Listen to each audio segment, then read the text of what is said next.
I thought TCGplayer was great until I realized I don't actually own my customers. I'm Jesse. I own HappyTigerGaming.com, a small TCG website where I make like 5 to 10K in revenue a month. I also really like business.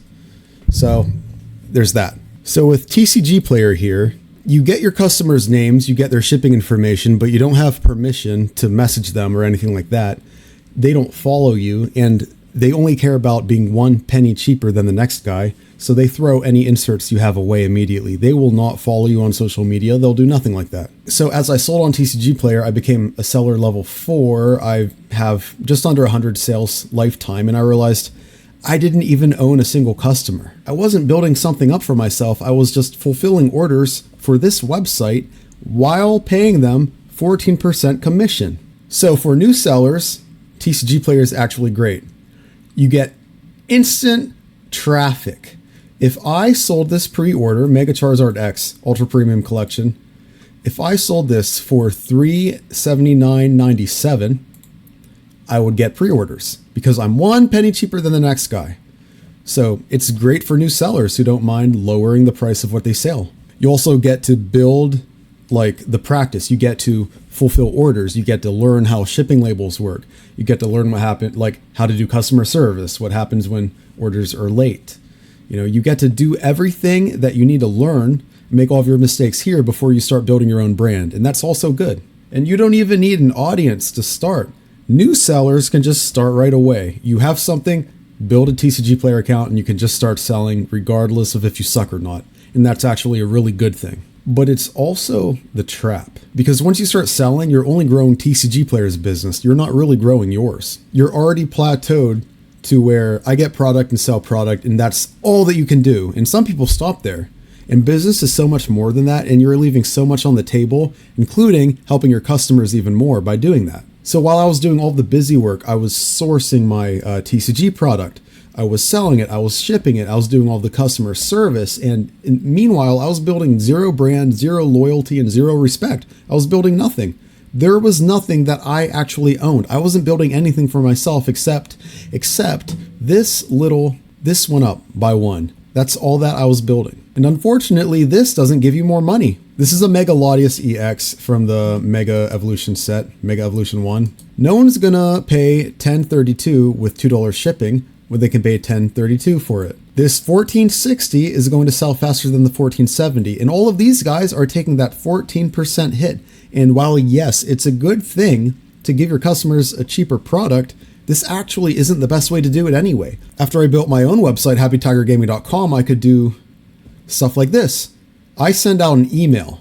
Black Bolt for MSRP plus pre-order Spider-Man tomorrow, right? This is a basic email. Here's the 4 offers. Black Bolt for $3.99 a pack. Final Fantasy Collector was under TCGplayer. Spider-Man Collector was under TCGplayer, and Spider-Man Play Boosters were under TCGplayer, and I still have Play Boosters. I'm going to set this even lower soon. So let's say I send 69 emails and 43 open, and then I have a 51% click-through rate. You don't get that with TCGplayer. How can I do this on TCGplayer? How can I do reservation for Outlaws of Thunder Junction? If you ordered reservation, expect this case to arrive in 3 weeks, and the price was under TCGplayer prices. How can you do something creative like that? How can you sell these specific 8 packs as 1 unit on TCGplayer for under MSRP to build your brand? And this is why I think most new sellers kind of stay stuck. They're not good enough to make their own website, but they are good enough to be good on TCGplayer. And a lot of stores even scale. Even real stores will stay with the TCGplayer, but the new sellers will think, I get more orders, I'm making more business, but you're making TCGplayer more business. And here's the real test. If you can't talk to your customers without paying another 14% in fees, you do not have customers, bro. TCGplayer taught me how to sell, but I wouldn't be where I'm at without TCGplayer. I was able to learn all of my mistakes on TCGplayer. I was able to get good on TCGplayer before I risked my own personal brand. But to take those lessons and move one step farther and actually apply those lessons, I had to eventually step off the platform. I'm not trying to say TCGplayer is evil. I'm not trying to say it's killing the hobby or anything like that. What I'm saying is if you stay on TCGplayer, I genuinely believe that that will kill your momentum. TCGplayer is an awesome launch pad, and I think every seller should use it. but it's a launch pad. It's not a landing pad. It's a place where you learn the ropes, but it's not a place where you build your business or build your empire. I think of it like this.